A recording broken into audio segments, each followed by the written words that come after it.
बिस्मिल्लाहिर्रहमानिर्रहीम, अस्सलाम वालेकुम। जैसा कि बेटा लास्ट टाइम हम ये चैप्टर 11 कर रहे थे, हमने दो चैप्टर स्किप किए हैं 9 और 10, फिर उसके बाद 11 की तरफ आए। तो 11 बेसिकली हमारा एक छोटा सा चैप्टर है और इसके अंदर हमने नैलॉन, रेयॉन और डिटर्जेंट और फर्टिलाइज़र पढ़ लिया था। तो आज का जो हमारा टॉपिक है वो इसके अंदर है प्लास्टिक। ये प्लास्टिक क्या होता है? बेसिकली प्लास्टिक जो है, मैं यहाँ पर लिख देता हूँ प्लास्टिक की डेफिनेशन। प्लास्टिक बेसिकली है क्या? प्लास्टिक एक ऑर्गेनिक मटेरियल है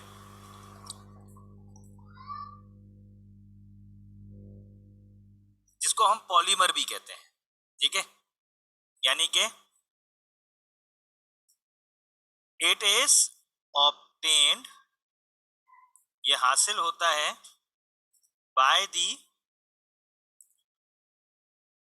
पॉलीमराइजेशन ऑफ सिंपल मॉलिक्यूल्स। तो बेसिकली ये पॉलीमर है। तो हमारे पास प्लास्टिक की जो क्लासिफिकेशन है, अच्छा ये इमॉर्फस फॉर्म भी है, इसका कोई पर्टिकुलर शेप नहीं होता, कोई परफेक्ट ज्योमेट्रिकल शेप नहीं होता।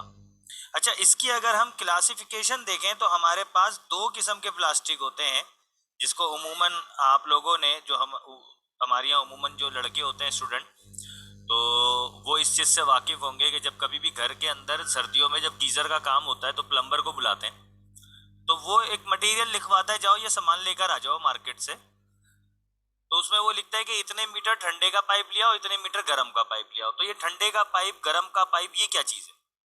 तो बेसिकली ये दोनों जो हैं वो प्लास्टिक की टाइप्स हैं। एक कहलाता है थर्मोसेटिंग,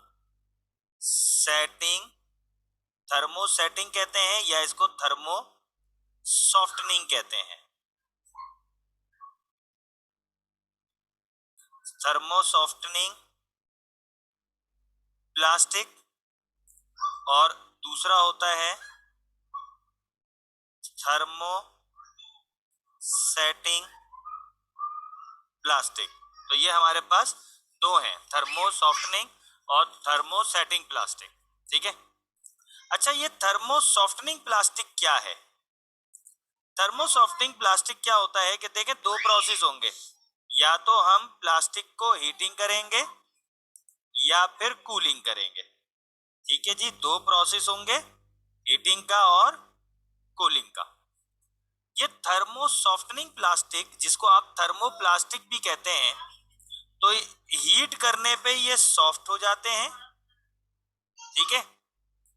और कूल करने के ऊपर ये हार्ड हो जाते हैं, जिसको हम आम तौर पे गरम का पाइप कहते हैं। यानी कि जब इसमें से गर्म पानी गुजरता है ना, गीजर का गरम गरम पानी, हॉट वाटर इसमें से गुजरता है, तो उस हीटिंग की वजह से ये पाइप हो जाता है सॉफ्ट।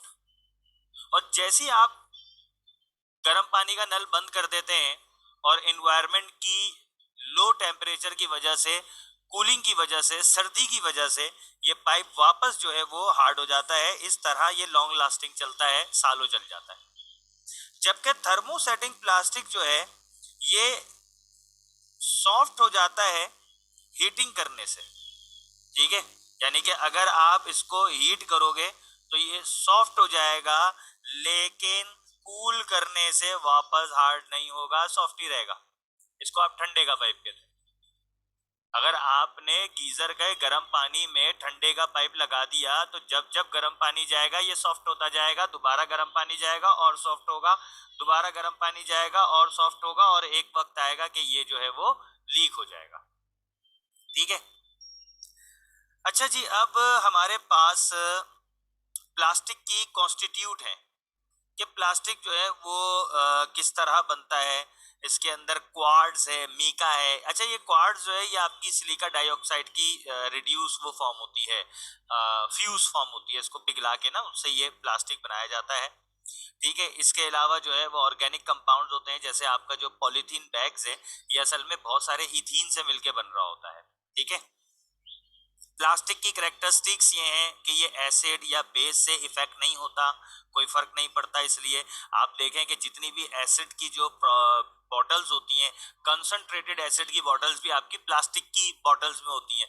आप लैब के अंदर जाएं, केमिस्ट्री की लैब में, तो आप देखें H2SO4 है, HCl है, ये प्लास्टिक की बॉटल्स के अंदर है, NaOH है, प्लास्टिक की बॉटल के अंदर है। तो प्लास्टिक जो है वो असल में अल्कली या एसिड से इफेक्ट नहीं होता। ठीक है जी। अच्छा, इसके अलावा जो है वो इसके अलग अलग किस्म के शेप्स होते हैं। आप देखें ना, आप प्लास्टिक के इसको आप किसी भी शेप में इसको मोल्ड कर सकते हैं, और आपके पास बहुत सारी एग्जांपल्स हैं प्लास्टिक्स की। पॉलीथीन भी आपका एक इम्पोर्टेंट प्लास्टिक्स है। इसी तरह परस्पेक, सही है, मैं यहाँ लिख देता हूँ। एक आपके पास जो है वो पॉलीथीन है, जिसको आप पॉलीथीन बैग्स कहते हैं। एक आपके पास जो है वो परस्पेक प्लास्टिक है, जो आपका ट्रांसपेरेंट प्लास्टिक होता है। सही है। इसका फॉर्मूला जो है वो आपको बुक के अंदर भी मिल जाएगा। सही है। ये असल में कंघा वगैरह बनाने के लिए, सही है, जो आपके हेयर ब्रशेस होते हैं वो बनाने के लिए आपको मिलते हैं, या गाड़ियों की जो बॉडी होती है वो बनाने के लिए इस्तेमाल होते हैं। ठीक है जी। इसके अलावा आपके पास एक प्लास्टिक होता है PVC, ये आपके पाइप वगैरह बनाने के लिए यूज होते हैं। इसको पॉलीविनाइल क्लोराइड कहते हैं। ठीक है। अच्छा जी, इसके अलावा आपके पास एक पाइप होता है PVA, जिसको आप कहते हैं पॉलीविनाइल एसीटेट। ठीक है।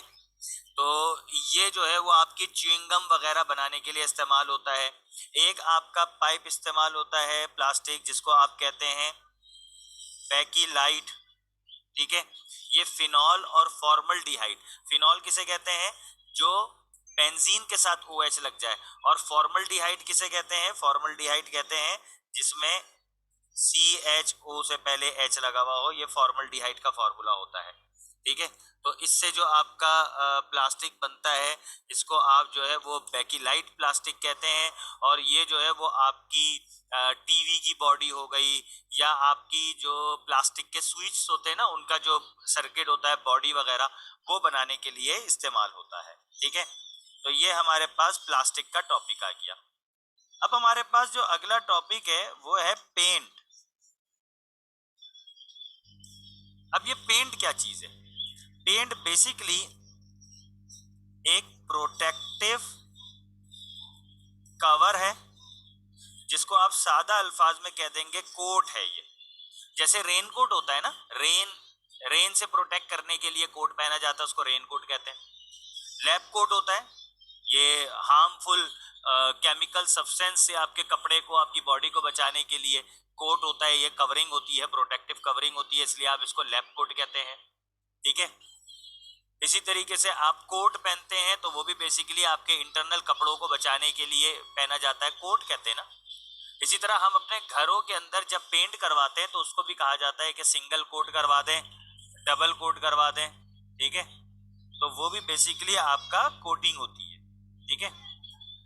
तो ये जो पेंट है, जो दीवारों पे हम कलर कराते हैं, तो हम तो बेसिकली एक माइंडसेट तो ये बन गया है ना कि हम इसको डेकोरेशन पर्पस के लिए यूज कर रहे हैं। ठीक है, वो मसला नहीं है, डेकोरेशन पर्पस के लिए आप यूज कर सकते हैं। But the main functional part of the paint is to protect the wall. ये आपकी दीवार को बचाती है। अब ये जो पेंट है ये 5 चीजों से मिलकर बनता है।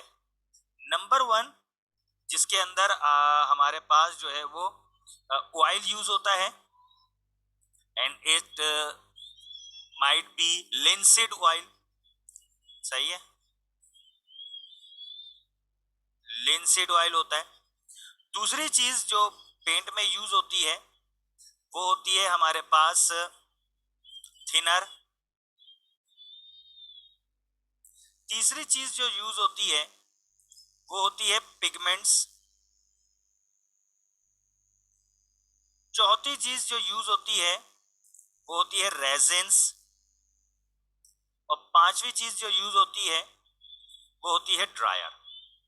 This 5 basic constitutes of paint. ये कंपोनेंट्स, कॉन्स्टिट्यूट तो इनको कहते हैं, कंपोनेंट्स ऑफ पेंट है ये। अब ये क्या है, इनका काम क्या है, देखें। ऑयल जो है इसका काम होता है प्रोटेक्टिव लेयर का। ये असल में प्रोटेक्टिव लेयर है। दीवार के ऊपर जब आप चढ़ा रहे हैं तो बेसिकली वेदर शीट हो गई या बारिश से बचा रही है या धूप से बचा रही है, तो दीवार को जो बचा रही है वो बेसिकली आपकी जो प्रोटेक्टिव लेयर है वो लिनसीड ऑयल है। थिनर क्या करता है, वो इसको लिक्विड बनाता है। इसलिए आप देखें कि आपका जो पेंट होता है वो पेंट लिक्विड फॉर्म में होता है, गाढ़ा होता है ना, विस्कस होता है। फिर पिगमेंट्स जो हैं वो आपके पेंट को कलर देते हैं। यही वजह है कि आज आप अलग अलग कलर के पेंट ले रहे होते हैं, तो वो डेकोरेशन पर्पस के लिए भी इस्तेमाल हो जाता है। रिजाइन जो है वो असल में इसको एक बाइंडिंग क्वालिटी देता है, बाइंडर है रिजाइन असल में। वरना ये आप पेंट दीवार पे करते जाएं और पेंट बहता जाए, करते जाएं पेंट बहता जाए, तो पेंट को दीवार पे चिपकाने के लिए भी तो एक बाइंडर क्वालिटी चाहिए, वो रेजिन होता है। और इसी तरह ड्रायर जो है वो इसको ड्राई करता है, और यही वजह है कि हमारे पास जो है वो ये पेंट ड्राई हो जाता है और फिर ये सूख जाता है और दीवार के ऊपर एक पूरी लेयर बन जाती है। तो बेसिकली ये हमारे पास जो है वो पेंट है और पेंट का ये काम होता है। अच्छा जी, इसके अलावा पिगमेंट्स के लिए अलग अलग किस्म के जो है वो कंपाउंड्स यूज होते हैं। जैसे मिसाल के तौर पे टाइटेनियम ऑक्साइड, जिसको TiO2 कहते हैं, ये वाइट कलर के लिए यूज होता है। इसी तरीके से कार्बन ब्लैक, ये आपका ब्लैक कलर के लिए यूज होता है। सही है। इसी तरह जो है वो आपका क्रोम, सही है, क्रोम येलो जिसको हम कहते हैं लेड क्रोम येलो होता है ना, तो ये आपका येलो कलर के लिए यूज होता है, लेड क्रोमेट। ठीक है। अच्छा, इसके अलावा आपके पास एक और पेंट होता है जिसको आप डिस्टेंबर कहते हैं। ठीक है, जिसके अंदर water as a solvent use होता है, इसको आप वाटर बेस्ड पेंट कहते हैं। अच्छा जी, अब इस पेंट के साथ हमारे पास एक छोटा सा टॉपिक है, उसके बाद ये चैप्टर हमारा खत्म हो जाएगा, वो है वार्निश। अच्छा, पेंट और वार्निश के अंदर एक छोटा सा फर्क है। वो फर्क क्या है? हमारे पास जो अगला टॉपिक है वो है वार्निश। वार्निश क्या है? वार्निश भी बेसिकली एक प्रोटेक्टिव लेयर है पेंट की तरह, एक प्रोटेक्टिव लेयर है। इसके अंदर भी रेजिन होता है, ड्राई ऑयल होता है, ड्रायर होता है, इसके अंदर भी सॉल्वेंट होता है, ये भी डेकोरेटिव पर्पस के लिए यूज होता है। बस फर्क ये है कि इसमें ये वाला मटेरियल नहीं होता, इट इज ट्रांसपेरेंट। आप देखें फर्नीचर के ऊपर वार्निश होती है, कार के ऊपर, गाड़ियों के ऊपर ये पॉलिश जिसको आप कहते हैं ना, सही है, स्प्रिट वार्निश होती है, ऑयल वार्निश होती है। तो ये वार्निश जो है वो इस्तेमाल की जाती है, जो बेसिकली सारा पर्पस इसका वही पेंट वाला ही है, बस इसमें जो है वो पिगमेंट नहीं होता और ये जो है वो शाइनिंग पर्पस के लिए यूज होती है। So that's all for chapter number 11। यहाँ पर चैप्टर नंबर 11 कंप्लीट हुआ। ये एक हमारे ऑर्गेनिक पोर्शन के अंदर जहाँ इतने सारे टिपिकल और प्रैक्टिस वाले जो चैप्टर्स थे हमारे, जिसके अंदर कभी हम अल्काइल हैलाइड पढ़ रहे हैं, तो कभी बेंजीन पढ़ रहे हैं, तो कभी वो इलेक्ट्रोफिलिक सब्स्टिट्यूशन, तो कभी न्यूक्लियोफिलिक सब्स्टिट्यूशन। तो इतने सारे टिपिकल टॉपिक्स के बीच में एक अच्छा सा और एक रिलैक्सेशन वाला और माइंड डाइवर्टिंग हमारे पास ये चैप्टर था जो आज एंड हुआ। तो अब हम नेक्स्ट क्लास के अंदर नए चैप्टर शुरू करेंगे। टिल देन अपना ख्याल रखिएगा, दुआ में याद रखिएगा।